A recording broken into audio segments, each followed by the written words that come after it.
Assalamualaikum warahmatullahi wabarakatuh. Hai para pencinta catur dan para catur mania, selamat datang kembali di Legenda Catur Dunia.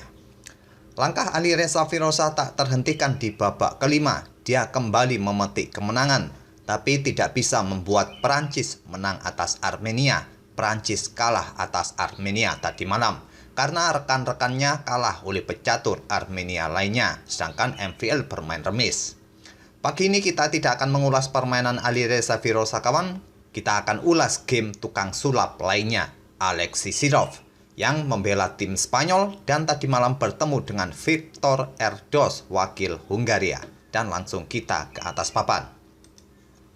Di sini Alexis Sirov, pegang putih, mengawali permain dengan pembukaan pion E4, dibalas dengan pion E5 oleh Viktor Erdos, kuda F3, kuda C6, gajah B5, Ruy Lopez, pion A6 Morphy Defense, gajah A4 dan kuda F6. Di sini putih melakukan rokade, menawarkan permainan terbuka. Tawaran ditolak. Erdos memainkan gajah E7, beteng putih E1, pion B5, gajah mundur ke B3 dan pion D6. Dan kita temui permainan Ruy Lopez tertutup dengan pion D6 ini. Pada posisi ini, kawan, pion C3, pion H3, pion A4 atau pion A3 bisa dilanjutkan oleh putih. Bermain dengan pion D3 atau pion D4 juga bisa dimainkan oleh putih. Alexis Sirov memilih langkah pilihan utama pion C3, dibalas dengan langkah rokade. Pion H3 mengontrol petak G4 tentunya, dan beteng hitam bergeser ke E8, dibalas dengan pion D4. Mulai memecah permainan di petak pusat, dibalas dengan langkah pengembangan gajah B7, dan Sirov melangkahkan kuda G5. Menyerang pion F7 dengan kuda serta gajahnya. Dilindungi oleh beteng kembali ke F8, kuda mundur ke F3 dan beteng ke E8 kembali. Di sini, kawan, banyak sekali di database. Kedua pemain melakukan langkah yang berulang, kawan. Beteng kembali ke F8, kuda G5 kembali ke F3 dan seterusnya, dan permainan berakhir mes. Banyak sekali data game seperti ini. Bahkan pemain-pemain level atas pun ada juga yang memainkan game seperti ini. Caruana, Anatoly Karpov juga pernah memainkan game seperti ini. Di sini Alexis Sirov tidak mengulangi langkah kuda ke G5, kawan, agar beteng juga tidak kembali ke F8. Dia bermain dengan pion A3, membuka ruang agar gajah bisa bersembunyi di peta A2 untuk menjadi sniper selanjutnya di diagonal ini, dan juga untuk menghindari ancaman kuda di peta A5 terhadap gajahnya. Dan direspon dengan pion H6 mengontrol peta G5 agar kuda ini juga tidak kembali ke G5, dibalas dengan langkah gajah A2, gajah hitam mundur ke F8, sekarang pion D5, kuda mundur ke B8. Kuda mundur ke peta E7 dengan ide bermanuver ke G6 bisa jadi pilihan juga bagi hitam, kawan. Di sini mungkin hitam melangkahkan kuda ke peta B8 ini, nanti bermanuver ke peta D7 dan menempati spot peta C5. Mungkin di langkah berikutnya idenya seperti itu. Di sini Sirov melanjutkan dengan pion C4 menantang pion B5, tantangan ditolak. Hitam memainkan pion C6, dibalas pengembangan kuda C3. Barulah sekarang pion B pukul pion C4. Sirov melanjutkan pion D pukul pion C6. Ini dengan tempo menyerang gajah, dan di langkah berikutnya baru gajah pukul pion C4 ini. Pion putih dipukul balik menggunakan gajah. Gajah putih pukul pion C4, dibalas dengan langkah menteri ke C7. Di langkah berikutnya persiapan memberikan discover attack atau serangan X-ray. Di sini Sirov melangkahkan kudanya ke H4, ingin bermanuver ke peta F5. Di langkah berikutnya diantisipasi dengan langkah gajah D7. Selain mengontrol peta F5, juga membuka serangan bagi gajah putih ini. Dan pada posisi ini kita sudah menemui momen yang menarik, kawan. Apa yang bisa dilakukan oleh putih pada posisi seperti ini?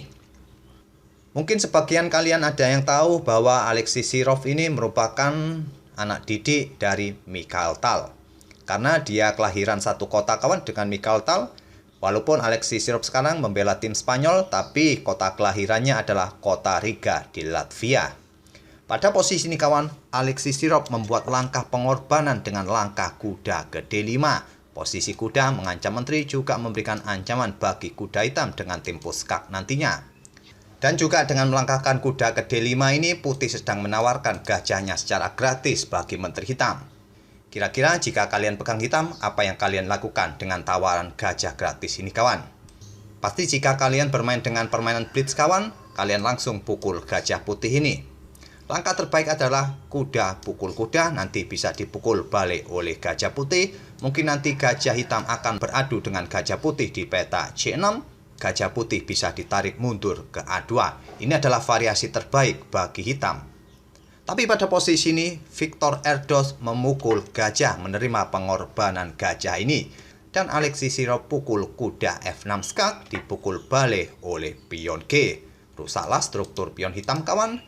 Dan dua pion hitam ini di petak gelap merupakan pion lemah. Di langkah berikutnya, bisa saja Menteri Putih bergerak ke H5 diikuti langkah gajah pukul pion H6. Dan semakin terbuka posisi Raja Hitam. Nanti diikuti langkah beteng bisa naik untuk bergeser ke lajur G. Lengkaplah sudah serangan dari putih di beberapa langkah berikutnya.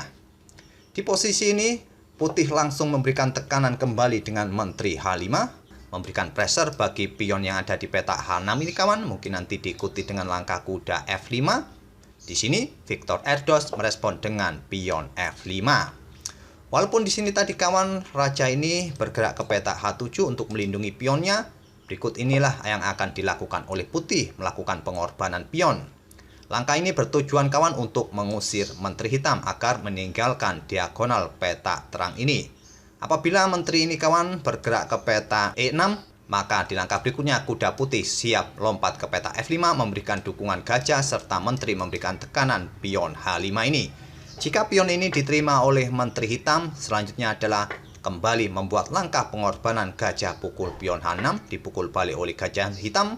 Dan beteng putih bergeser ke B1 menyerang Menteri dan juga nanti mempunyai opsi bergerak di baris belakang ini. Di sini Menteri Hitam jika bergerak ke petak gelap maka ancamannya adalah Menteri Putih pukul pion F7. Coba kita lihat jika Menteri ini bergerak ke petak gelap kawan, ke petak C3 selanjutnya akan jadi seperti ini mungkin. Dan di sini kuda akan lompat ke F5 untuk memberikan ancaman skakmat. Dan jika di backup oleh beteng di petak G7, Menteri akan kembali memberikan ancaman skak, ditutup oleh gajah dan kembali disikat oleh Menteri dan akan terjadi skakmat juga. Apabila di sini kuda ini disikat oleh gajah hitam, selanjutnya Menteri akan ke petak H5 skak. Jika ditutup oleh gajah di petak H6, Menteri akan pukul gajah skak dan nanti diikuti dengan beteng bergerak ke baris ke-7 bisa dilakukan oleh putih di langkah berikutnya. Dan di beberapa langkah berikutnya pun akan terjadi skakmat. Atau pada posisi seperti ini tadi saat mendapatkan serangan dari beteng putih ini, Menteri ini bergerak ke peta C4, kembali dikejar oleh beteng. Jika bergerak ke peta E6, kuda akan siap lompat memberikan ancaman skakmat di langkah berikutnya skakmat jika Menteri Hitam tidak mau pukul kuda ini.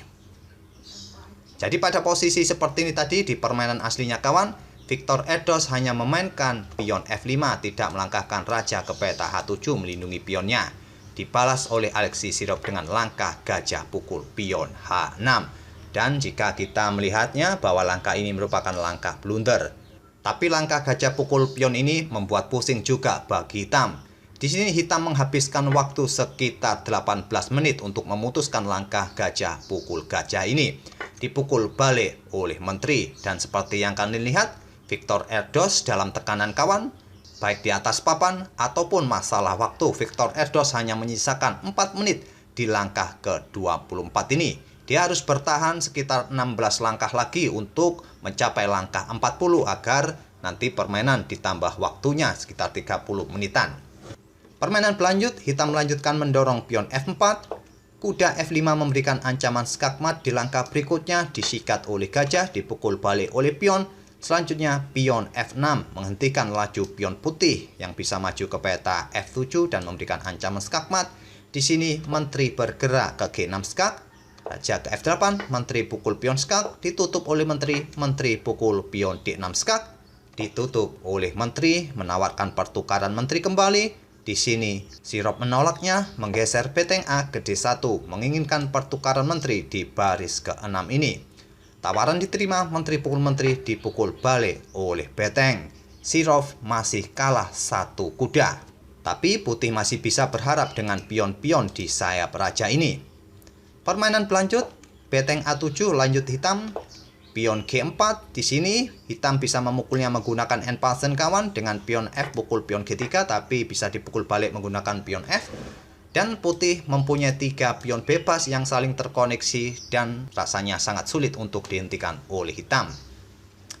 Hitam tidak memukulnya menggunakan end pass dan kawan. Dia memainkan beteng ke H7, mengincar pion H3, dilindungi oleh rajanya di G2.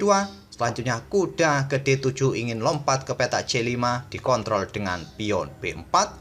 Sekarang beteng bergeser ke C8, dibalas dengan langkah beteng bergeser ke D1, mengincar kuda. Di pick up oleh beteng di C7, selanjutnya pion G5. Putih mulai mendorong pionnya di sayap raja, dibalas dengan pion E4. Pion G6 mengancam beteng, beteng bergeser ke G7, sekarang pion H4. Kuda lompat ke E5, pion H5. Kuda lompat ke D3, memutus koneksi antara kedua beteng putih. Di sini pion didorong terus ke H6, beteng bergeser ke lajur D, menantang pertukaran, tantangan diterima. Dipukul balik dan pion H7 satu langkah bisa promosi. Dihentikan oleh raja di petak G7. Sekarang pion F6 skak. Jika raja pukul pion, pion di lajur H bisa promosi menteri dengan tempo skak juga. Di sini raja bergerak ke H8, beteng bergeser ke H1.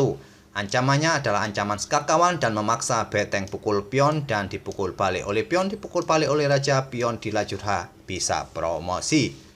Di sini hitam belum mau menyerah, walaupun sudah terlihat jelas-jelas dia akan kalah kawan.